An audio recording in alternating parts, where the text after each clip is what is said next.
প্রিয় দর্শক, আপনি যদি প্যারিস ভ্রমণের পরিকল্পনা করেন তাহলে কোন কোন জায়গা অবশ্যই দেখবেন সেটা এই ভিডিওতে শেয়ার করছি। আজকের এই ভিডিওতে আমি আপনাদের দেখাবো প্যারিসের সবচেয়ে সুন্দর এবং জনপ্রিয় কিছু জায়গা। আইফেল টাওয়ার থেকে শুরু করে Montmartre, Louvre museum, Galeries Lafayette, Notre Dame, পঁ আলেকজান্ডার থার্ড, আরও অনেক কিছু। তাই যদি প্যারিস ঘুরতে আসেন বা আসার স্বপ্ন দেখছেন তাহলে এই ভিডিওটি শুধুমাত্র আপনার জন্য। প্যারিসে পৌঁছেই স্টেশন থেকে বের হওয়ার পরেই আমরা রওনা দিলাম কাছেই অবস্থিত একটি সুন্দর জায়গা বার্শি ভিলেজ। বার্শি ভিলেজ প্যারিসের একটি ছোট্ট কিন্তু খুবই সুন্দর এলাকা, যেখানে পুরনো ওয়াইন গুদামগুলোকে এখন রেস্টুরেন্ট, ক্যাফে এবং সুন্দরভাবে দোকানে রূপান্তরিত করা হয়েছে। সত্যিই এই জায়গাটি প্যারিসের এক অন্য রকম অনুভূতি দেয়, তাই প্যারিস এলে এই জায়গাটি ভিজিট করতে একদমই ভুলবেন না। প্রিয় দর্শক, এরপর আমরা চলে এলাম সেই জায়গায় যার জন্য প্যারিস সারা পৃথিবীতে এত বিখ্যাত, আইফেল টাওয়ার। হ্যাঁ, আপনারা সবাই জানেন 1889 সালে তৈরি হওয়া এই টাওয়ার আজ প্যারিসের প্রতীক হয়ে দাঁড়িয়ে আছে। প্রথমবার যখন দূর থেকে আইফেল টাওয়ারটাকে দেখছিলাম তখন সত্যি একটা অন্য রকম অনুভূতি কাজ করছিল। প্রিয় দর্শক, আমরা যখনই প্যারিস ট্রাভেল করি তখন আমরা সবসময় জানতে চাই যে আইফেল টাওয়ারকে কোন কোন জায়গা থেকে একদম অসাধারণ লাগে। তো কাছ থেকে যতটা সুন্দর লাগে, দূর থেকেও অনেক ভিউ পয়েন্ট রয়েছে আরও সুন্দর লাগে দেখতে। সেরকমই একটা জনপ্রিয় ভিউ পয়েন্ট হলো ট্রোকাদেরো। এখান থেকে দাঁড়ালে পুরো আইফেল টাওয়ারকে একেবারে সামনে পরিষ্কারভাবে দেখা যায়। বিশেষ করে সূর্যোদয় বা সূর্যাস্তের সময় এই জায়গার সৌন্দর্য আরও বেড়ে যায়। অনেক পর্যটক এখানেই দাঁড়িয়ে আইফেল টাওয়ারের সবচেয়ে সুন্দর ছবি তোলেন। আর নিচে রয়েছে সুন্দর ফোয়ারা আর বাগান, যা পুরো দৃশ্যটাকে আরও বেশি মনোমুগ্ধকর করে তোলে। যদি প্যারিসে এসে আইফেল টাওয়ারের সেরা ভিউ দেখতে চান তাহলে ট্রোকাদেরো অবশ্যই আপনার তালিকায় থাকা উচিত। আমরা গিয়েছিলাম দুপুরের সময়, যদিও বা ওই দিন প্রচুর পরিমাণে মেঘলা ওয়েদার, বৃষ্টি, এমনকি স্নোফলও হয়েছিল। প্যারিসে গিয়ে আমরা স্নোফলও পেয়েছিলাম, তাই যদিও বা ওয়েদার অতটা ভালো ছিল না তাই এরকম লাগছে, বাট সানি ওয়েদার। বাট আমি বলতে পারি সূর্যোদয় বা সূর্যাস্তের সময় সব থেকে আলাদাই লাগে দেখতে।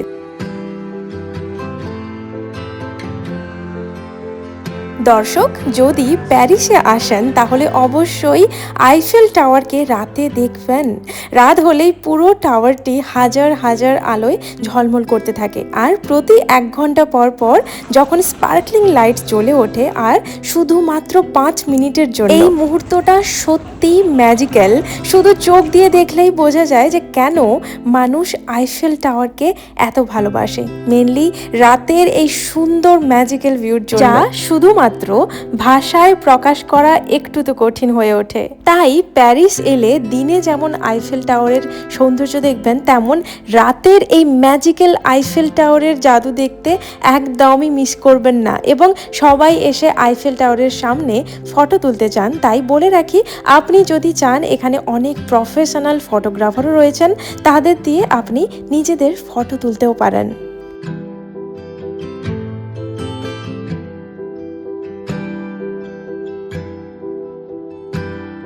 প্রিয় দর্শক, এরপর আমি দেখাবো আপনাদের প্যারিসের অন্যতম একটি সুন্দর ব্রিজ, পঁ আলেকজান্ডার থার্ড।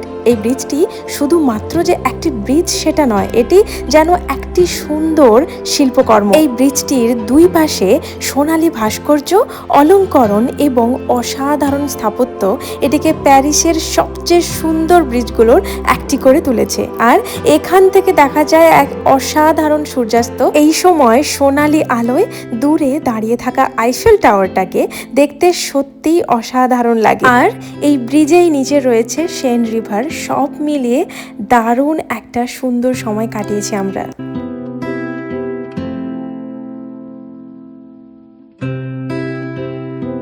প্যারিস যে সত্যি এক রাজকীয় শহর। আপনি যখন প্যারিসে গিয়ে রাস্তাঘাটে হাঁটবেন, আপনি প্রতিটা সেকেন্ডে বুঝতে পারবেন যে হ্যাঁ, এই জন্যেই প্যারিস সত্যি এক রাজকীয় শহর। সব কিছুতেই আপনি রাজকীয়তার ছোঁয়া পাবেন।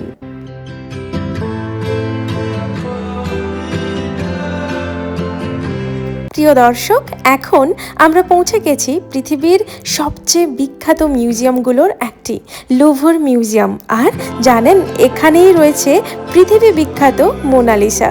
লুভর শুধুমাত্র একটা মিউজিয়াম নয়, এটি ইতিহাস, শিল্প এবং সংস্কৃতির এক বিশাল ভাণ্ডার।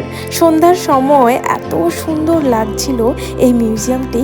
আমি যতবারই দেখছিলাম আমি সত্যি অবাক হয়ে যাচ্ছিলাম। ভেতরে প্রবেশ করে দেখি যে একটা কাঁচের পিরামিড, আর সূর্যাস্তের সময় এই সোনালি আলো এত সুন্দরভাবে পড়েছে, মনে হচ্ছে কোনো হীরের টুকরো কেউ বসিয়ে দিয়ে গেছে। আর এখানে আপনি যদি চান এন্ট্রি করতে পারেন, তবে অবশ্যই একটা টিকিট কালেক্ট করতে হবে। আপনি চাইলে অনলাইনেও বুক করতে পারেন, আবার এখানে এসেও বুক করতে পারেন। যদিও বা অনেক বিশাল বড় লাইনের জন্য আমরা আজকে টিকিট কেটে ভেতরে ঢুকলাম না, কারণ আমাদের হাতে বেশি সময়ও নেই। তবে আপনারা এলে অবশ্যই ট্রাই করবেন এই মিউজিয়ামের ভেতরে গিয়ে। এত সুন্দর আর্ট রয়েছে কালেকশন, সেগুলো দেখার। শুনেছি 35,000-এরও বেশি আর্ট কালেকশন এখানে রয়েছে। তবে আমাদের আজকের দিনটাও ভালো কাটলো, যদিও বা ভেতরে প্রবেশ করে দেখিনি, বাট বাইরে থেকে এই অসাধারণ সৌন্দর্য দেখে আমরা সত্যিই মুগ্ধ। প্যারিসের এই সন্ধ্যাটা সত্যি আমাদের জন্য মনে রাখার মতো।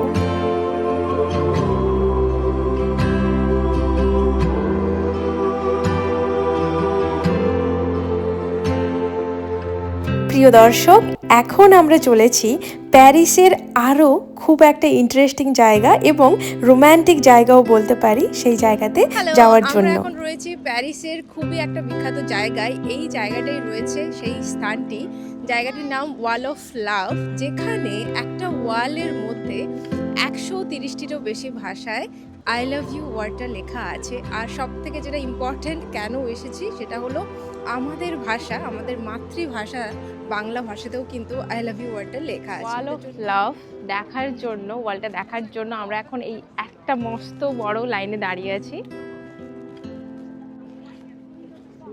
এটাই ওয়াল অফ লাভ। এই দেয়ালে পৃথিবীর বিভিন্ন ভাষায় আই লাভ ইউ লেখা আছে। ভালোবাসার শহর প্যারিসে এই জায়গাটি সত্যি এক বিশেষ অনুভূতি দেয়।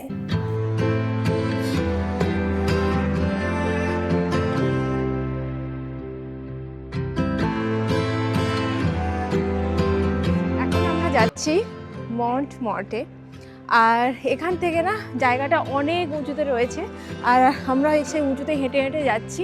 আর ওই জায়গাটা এতটাই উঁচুতে রয়েছে, পুরো প্যারিস শহরের ভিউটা সুন্দর লাগে দেখতে। আর মেনলি এখন সানসেট টাইম, আমার মনে হয় আরও সুন্দর লাগবে। তো আমরা গিয়ে দেখি জায়গাটা।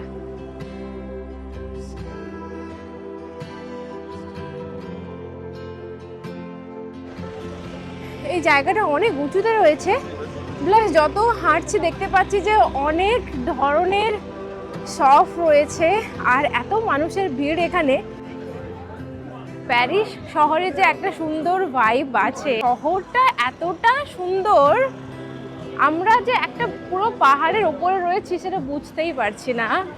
এত ক্যাফে, এত রেস্টুরেন্ট। মন্টমার্ট্রে হলো প্যারিসের একটি ঐতিহাসিক এবং শিল্পীদের এলাকা। আপনি এখানে যখন রাস্তায় হাঁটবেন, অনেকেই দেখতে পাবেন যে অনেকে ছবি আঁকছেন, অনেকে পেইন্টিং করছেন, খুব সুন্দর। এক কথায় বলতে পারি এটা পুরো একটা শিল্পীদের এলাকা, এবং এখান থেকে আপনি পুরো প্যারিস শহরকে দেখতে পাবেন।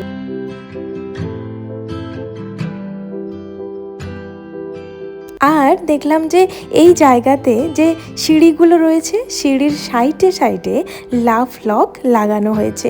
অনেক রং বেরঙের লকগুলো লাগানো হয়েছে, যা দেখতে ভারী সুন্দর লাগছে আর এই জায়গাটাকে আরও সুন্দর করে তুলেছে।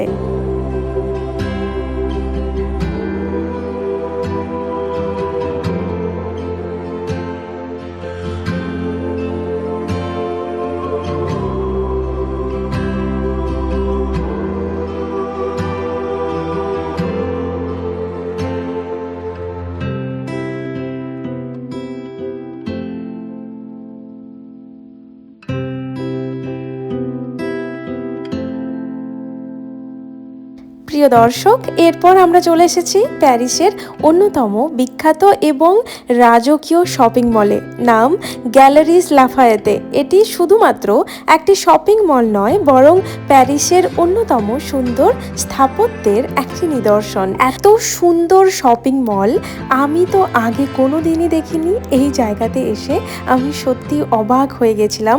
আর এখানে ঢোকা মাত্রই দেখতে পাচ্ছি অনেক রকমের নামকরা ব্র্যান্ড, যেমন গুচি, স্যান্ডেল, ডায়োর, প্রাডা, এগুলো। চলুন আমরা এই মলটা একটু ঘুরে দেখি। অনেক ধরনের জিনিস রয়েছে, আমি সবগুলো দেখছিলাম আর এতটা কস্টলি, আমি কস্ট দেখেও সত্যি অবাক হয়ে গেছি। চলুন আমরা এই সুন্দর মলটা একটু ঘুরে দেখি।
এখানে সব কিছুই রয়েছে, মানে আপনি যা যা কিনতে চাইবেন সবই পেয়ে যাবেন। তাই প্যারিসে এসে আপনি যদি শপিং করতে খুব ভালোবাসেন, অবশ্যই এই জায়গাটা একদমই মিস করবেন না।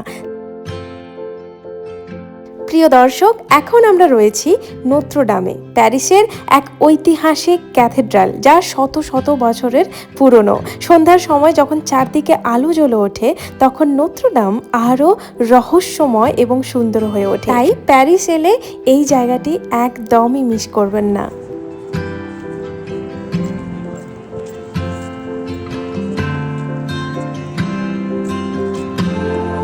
এই ছিল আমাদের প্যারিস ভ্রমণের গল্প। এই জায়গাগুলো আমরা ঘুরে দেখেছি, আর আপনারা যারা ইন ফিউচার প্যারিস বেড়াতে আসবেন তারা এই জায়গাগুলো তো অবশ্যই দেখবেন, এবং আরও অনেক জায়গা রয়েছে যেগুলো আমাদের দেখা সম্ভব হয়নি, আপনারা অবশ্যই দেখবেন। আর আজকের ব্লগটা এখানেই শেষ করছি। কেমন লাগলো অবশ্যই জানাবেন, ভালো লাগলে লাইক, কমেন্ট, শেয়ার, সাবস্ক্রাইব করবেন। সবাই খুব ভালো থাকবেন, আবার দেখা হবে নতুন কোনো গল্প নিয়ে।